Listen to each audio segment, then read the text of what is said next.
दोस्तों आप सभी का स्वागत है और boys girls okay all the learners all the persons okay welcome to the new session. This one is very fantastic session. We will learn so many things and the title you can see 10 big mistakes in pronouns.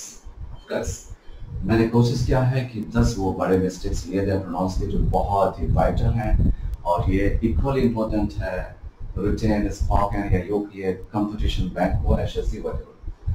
तो हम देखेंगे कि ये जो पहला sentence है, इससे पहले मैं एक चीज कहना चाहूंगा जो आप थोड़ा सा सुन लीजिए ध्यान से। गहरी लाइंस है ना। ये मैं ही था, ये मैं ही था क्या? ये मैं ही था खुद को बचा के, ये मैं ही था बचा के खुद को, ये मैं ही था बचा के खुद को ले आया किनारे तक, ये मैं ही था बचा के खुद को ले आया किनारे तक। समंदर ने बहुत मौके दिए थे, समंदर ने बहुत मौके दिए थे डूब जाने का। उम्मीद है अच्छा लगा होगा। चलते हैं काम की बातें करें। The man who, okay, the man whom I thought, ये सेंटेंस है। आप देखेंगे यहाँ सीधा क्लियर है ये सही होगा या ये सही है। अगर आप if you have gone through the pronoun chapter, okay, you are requested to solve up to this one. और अगर यहाँ तक आप सॉल्व कर पाते हैं then you don't need to waste your time, more time, and you can leave the session. आप session को छोड़ सकते हैं, but up to यहाँ तक आप सॉल्व करके देखें whether you are capable of solving all these 4 or 5 sentences. Okay, let's start. तो आप ये देखते हैं हम चलते हैं एक एक करके। मैं यहाँ पर सीधा कहूँगा इस लाइन को पढ़ के the man whom I thought was guilty to be innocent। यहाँ पर दोनों में से कौन सही होगा? Next, all but see, heard, know, me, दोनों में से कौन सा करेक्ट होगा? Next, all, left, but, he or him, कौन सा सही आपको लग रहा है? ये सही होगा या ये सही है? Which one is correct? Now, I would want to be he or him, कौन सा करेक्ट होगा? This one or that one? Now again, I know the man to be he or him, कौन सा करेक्ट होगा? यदि आप pronounce पढ़े हैं तो क्लियर कीजिए। It is that one is, this one is easier, okay, comparatively. So this one is easier.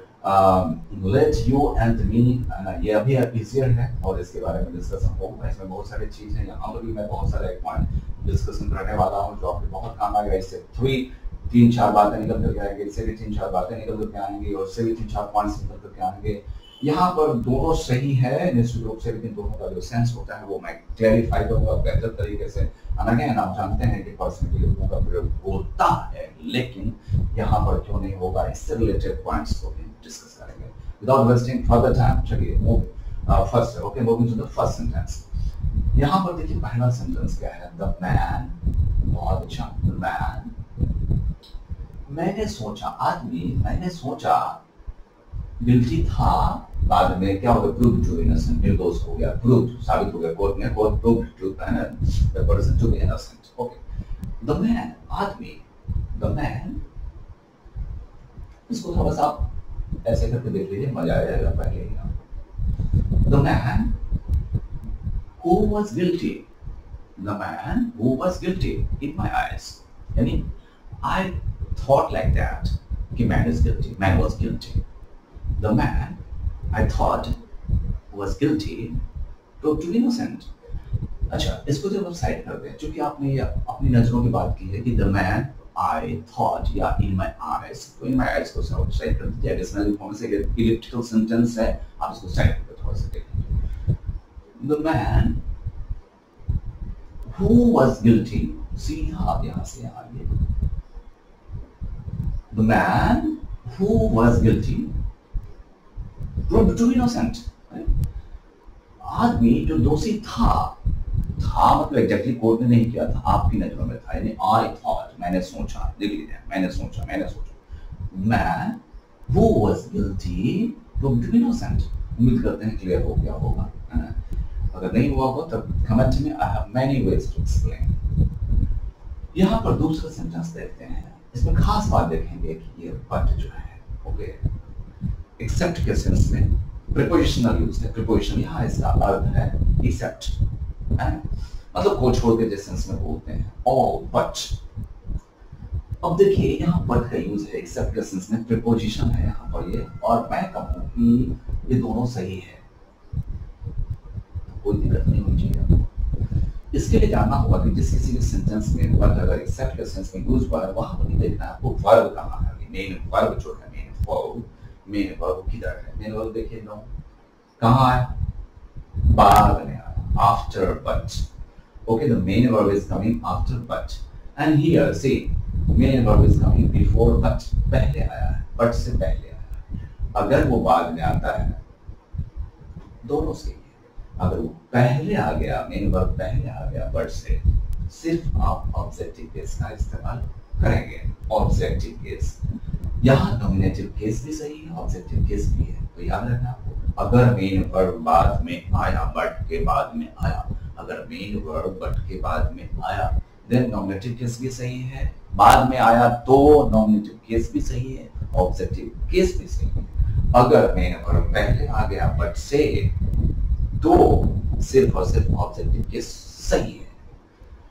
उम्मीद करते हैं क्लियर है। अगर नॉट क्लियर नहीं है कमेंट करें। I would want to be, अच्छा ये सेंटेंस में मजेदार चीज है, इसको आप ध्यान से देखेंगे, थोड़ा बहुत ही शानदार है। मैं बनना चाहूंगा, होना चाहूंगा, I would want to be, मैं होना चाहता, होना चाहूंगा, जो भी है।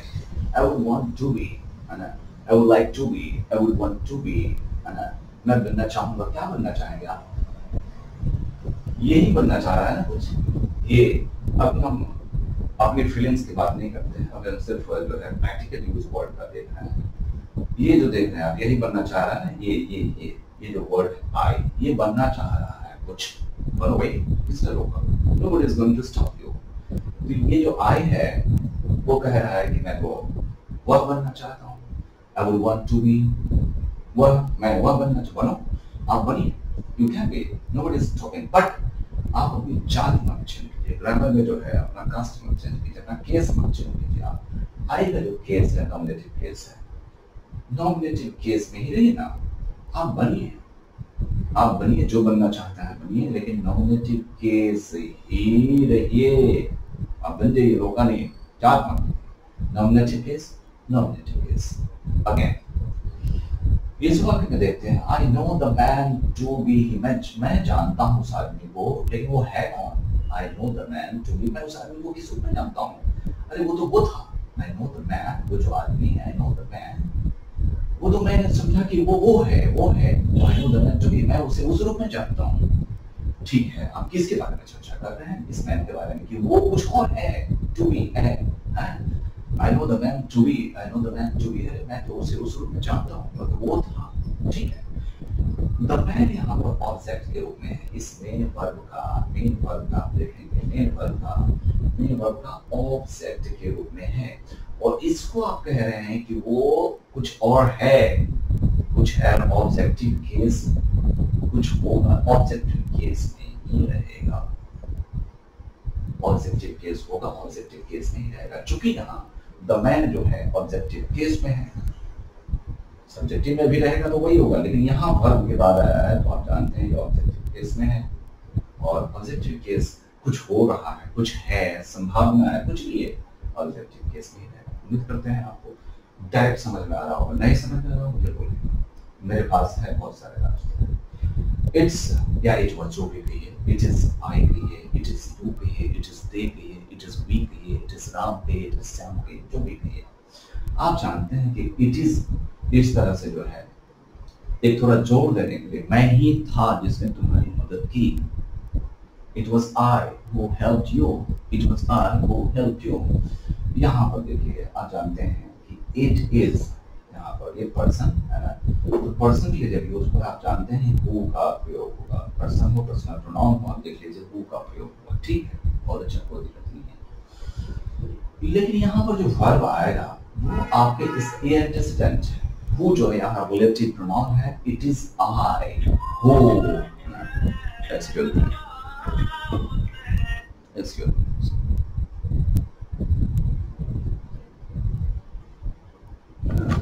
तो यहाँ पर जो है ना, इट इज आपका बस फोन आगे डिस्टर्ब हो गया था। इट इज जो है हाँ, इट इज आई हु, बहुत अच्छा, वेरी गुड।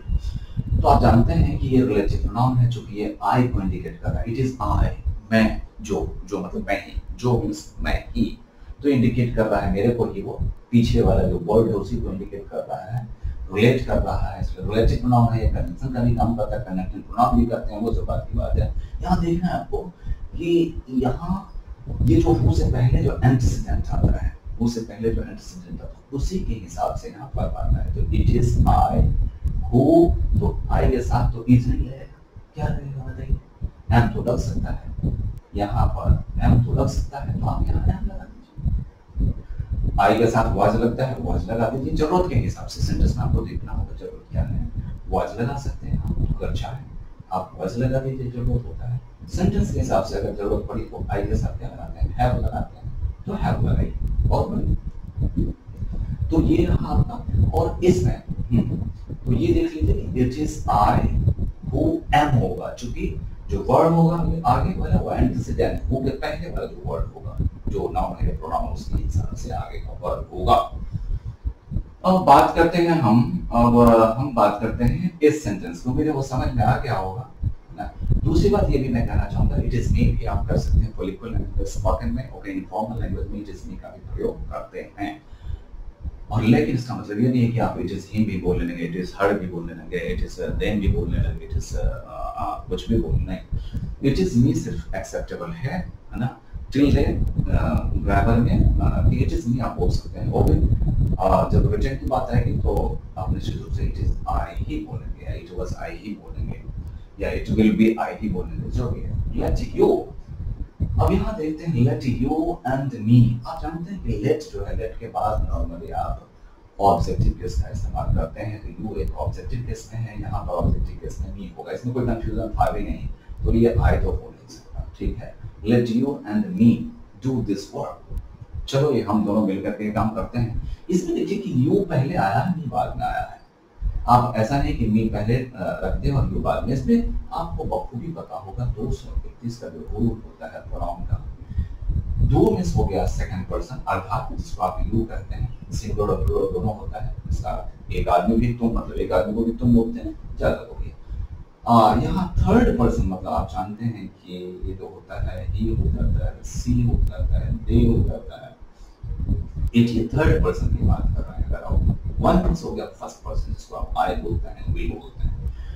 तो नॉर्मल केस में आपको पता है कि कोई भी सेंटेंस जब लिखेंगे या बोलेंगे तो सबसे पहले अगर तीनों पर्सन है, अगर तीनों पर्सन है, हाँ, तो इसमें एक चीज मैं करना चाहूंगा, ये स्थिति तब लागू होती है जब तीनों पर्सन सिंगुलर फॉर्म की बात हो, सिंगुलर फॉर्म की बात करें आप, सिंगुलर, ये भी सिंगुलर, ये भी सिंगुलर, सिंगुलर, लेकिन ये second person, third person, first person. तो अगर ये इस किसी भी सेंटेंस को लिखना हो, अगर तीनों पर्सन सिंगुलर रूप में हो, तो आप 231 का प्रयोग करेंगे। पहले सेकंड पर्सन लिखेंगे, अर्थात पहले आप यू लिखेंगे, अगला लिखेंगे कॉमा देंगे, और फिर लिखेंगे ही लिखेंगे, और एंड इसके बाद आई लिखेंगे।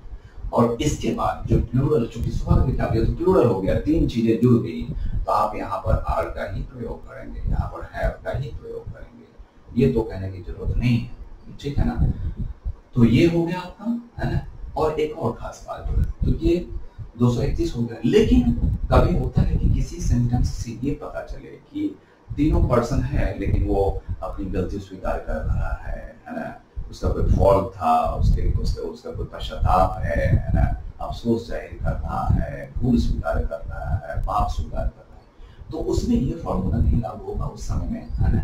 जैसे मैंने कहा कि जैसे ये 1 2 3 बहुत ही आसान है, 1 2 3 याद रखना।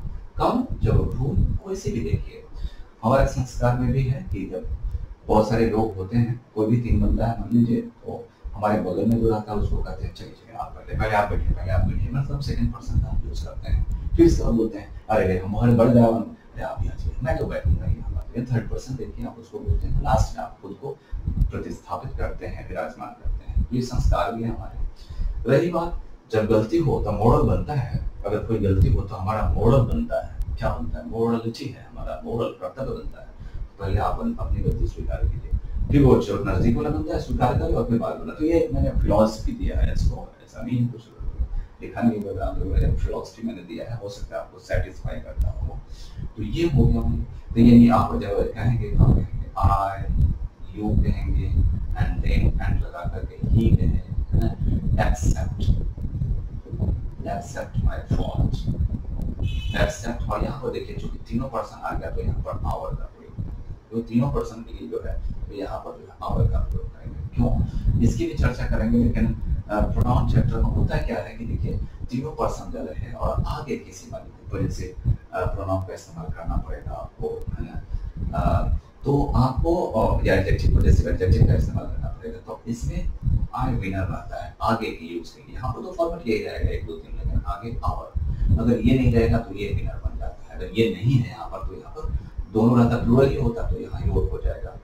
तो ये है। और अगर मान लीजिए थर्ड पर्सन ही रहेगा तो ही जो है एक ही रहेगा तो ही। और मान लीजिए दो रहे, राम एंड ही वाली बात रहे, तो उसमें आप जानते ही हैं कि देन का प्रयोग बचोगे होगा। इसमें डिटेल में जाएगा तो मुझे लगता है ज्यादा वीडियो लंबा बन जाएगा, तो ये थोड़ा सा हम अब इसकी बात करते हैं। Either of, either of, neither of और ईच ऑफ जो करते हैं। इसके बाद आपको पता है प्लूरल नाउन का प्रयोग करता है। प्लूरल नाउन या प्लूरल मान लीजिए प्रोनाउन जो है, प्रोनाउन भी प्लूरल में रहेगा। जैसे each of you, each of you. आप जानते हैं आइदर का जो प्रयोग होता है ना, आइदर का प्रयोग दो में से कोई भी, और आइदर का प्रयोग दोनों में से कोई नहीं के सेंस में होता है ना। जैसे और ईच ऑफ जो है दो या दो से अधिक, 2 लड़के हैं या 10 लड़के हो, each of you, each of you, okay ऐसा बोलते हैं। तो ये हो गया। इसमें करना क्या है, इसके बाद हम नॉर्मली इसका इस्तेमाल करते हैं। आप जानते हैं कि plural each of the boys, यानी अगर नाउन आता है, नॉन प्लूरल तो होगा लेकिन उससे पहले द लगाना मत भूलिएगा। ईच ऑफ द बॉयज बोलना ही होगा, ईच ऑफ बॉयज नहीं बोलना, ईच ऑफ द बॉयज बोलना होगा। नाइदर ऑफ द बॉयज बोलना होगा आपको, नीदर ऑफ द बॉयज बोलना पड़ेगा, ईदर ऑफ द बॉयज बोलना पड़ेगा, जो भी है। लेकिन द नहीं छोड़ सकते, प्लूरल नाउन आएगा, नाम यहाँ प्लूरल होगा लेकिन द नहीं छोड़ सकते हैं। इसके बाद ये बात करते हैं कि जैसे ही सेंटेंस में आपको दिखे आगे जो आप प्रयोग करेंगे, वो वर्ब जो होगा वो सिंगुलर में होगा। जैसे आपको इज करना पड़ेगा इस्तेमाल, या हैज की जरूरत होगी तो हैज करिएगा, वाज की जरूरत होगी तो वाज का इस्तेमाल आप करिएगा। और अगर प्रोनाउन की जरूरत हो जाएगी तो हीज का इस्तेमाल करिएगा। अगर आपको क्लियर रहे कि यहाँ जेंडर जो है ना, फीमेल जेंडर है, तो आप जो है उसको आप हर का इस्तेमाल करेंगे, ठीक है ना, हीज हर का इस्तेमाल करेंगे। उसके अकॉर्डिंगली जो है हिम का भी ऑब्जेक्टिव किसकी जरूरत है तो हिम का इस्तेमाल करेंगे आप। तो ये ध्यान रखना है कि वर्ब सिंगुलर, और अगर प्रोनाउन जो फॉर्म होगा, प्रोनाउन का कोई भी जो जरूरत होगा, चाहे वो जैसे केस की बात करें, ऑब्जेक्टिव केस की बात करें, आपको जो है आपको निश्चित रूप से क्या इस्तेमाल करना पड़ेगा, आपको ये जो है इसका थर्ड पर्सन का सिंगुलर फॉर्मेट वाला जो है यूज करना पड़ेगा। अब आगे बात करते हैं I love you as much as he और ही। मैंने कहा दोनों सही है, इसको सिर्फ बोल करके देखिए क्लियर हो जाए। I love you as much as he, इसको ढकिए, बोलिए I love you as much as he. अरे मैं तो उतना ही प्यार करता हूँ तुमसे जितना वो करता है, वो जितना करता है ना उतना मैं भी करता हूँ। I love you as much as he loves you, I love you as much as he loves you. Clear हो गया? ये जितना उससे प्यार करता है, ये प्यार किसको किया जाता है, इसको। मैं तुमसे जितना प्यार करता हूँ वो भी जितना वो तुमसे करता है, तो ये हो गया। फिर से देख लीजिए, आई लव यू, मैं तुमसे प्यार करता हूँ, एज मच एज ही, जितना कि वो करता है। अब इसको खत्म कीजिए, इसको खत्म कीजिए और इसको बोलिए, इसको ढकने का काम कीजिए थोड़ा सा। I love you as much as he, मैं तुमको उतना ही प्यार करता हूँ जितना कि उसको करता हूँ। I love you as much as he, जितना तुमको करता हूँ, जितना तुमको प्यार करता हूँ, उतना ही उसको भी करता हूँ। तो ये सेंस हो गया। क्लियर नहीं हुआ हो तो कमेंट करेंगे, मैं आपको एक्सप्लेन करूंगा। ज्यादा लंबा वीडियो में खींचना नहीं चाहता। This is the tallest man. अच्छा, ये क्लियर है कि सुपरलेटिव डिग्री के बाद जो है, सुपरलेटिव डिग्री के बाद अगर पर्सन आता भी है तो उसके बगल में आप हु नहीं देंगे, दैट का ही प्रयोग होगा, ठीक है। तो उम्मीद करते हैं कि सुपरलेटिव डिग्री के बाद ऐसा होता है, ठीक है। तो ये ध्यान रखेंगे और वीडियो को लंबा नहीं खींचना है। अगर अच्छा लगा हो तो मुझे बताएंगे। इस पर और भी एक 10 और बिग मिस्टेक्स लाना पड़ेगा, तो मुझे लगता है ऑलमोस्ट सब इंपॉर्टेंट पॉइंट्स कवर हो जाएंगे। 10 और लाना पड़ेगा हमें लगता है। ओके, तो thank you for watching. Okay, और कमेंट जरूर कीजिएगा, हौसला अफजाई होती है इससे इंसान की। Thank you, take care, B